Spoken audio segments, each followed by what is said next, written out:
but we're going to touch on this ongoing saga of this deal that I've talked about before. It's a house that we bought subject to, and then we tried to sell. We bought it at a bad time in the market where the market dropped. We also bought it in a rural location, which is generally harder to sell. And it's just, we haven't been able to sell it for whatever reason. So now we've been fixing it up to rent it out. And I've made some trips down there. Another challenge for me with it is that it's 2.5 hours from my house. So anytime I go there to work on it, it's a 5 hour round trip. But we haven't really had a budget to fix it up because we're just in the red on it right now. We can get into the black on it if we sell it on owner financing, because then we make, some back end interest. If we sell it for cash right now, we're going to take a loss, which would be okay with me if we get a decent cash price on it. But we've had a lot of lowball offers. So to sort of like triage the property, I've been trying to go down there and work on it and get it ready to rent. And each time I go down there and work on it, it seems like, oh, there's more than I thought.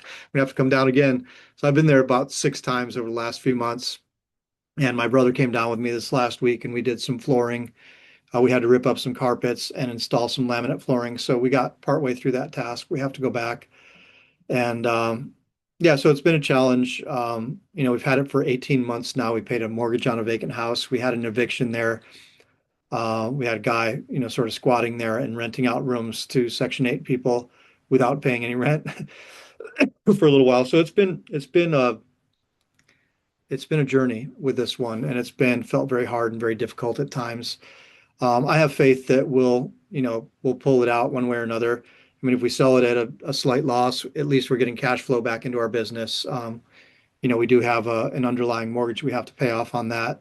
It's like 110, but even if we sell it below what we have into it, we'd still, get like another 30,000 out of the property just back into our business. It'd be a loss overall, but some cash back in. And as I said, if we sell it on owner financing, then we will be able to actually make a profit on it because they'll pay over time and we'll make compound interest and we'll make money. But yeah, so I think I'm going back down there this week to spend a couple more days. This past week I went and my brother and I worked on Monday, a long work day, and then I went back on Tuesday. I stayed in a hotel down there with my dog Daisy, and then went back on Tuesday and worked on it some more and got some more stuff done. And then I was kind of like fried at that point and had to leave. But we're going to be going back there next week to see if we can get the flooring done.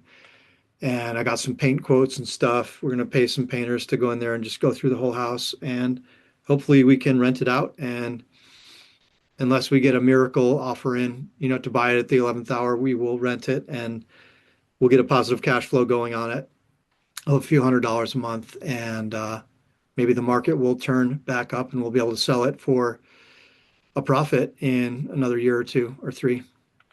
So that's the story with that.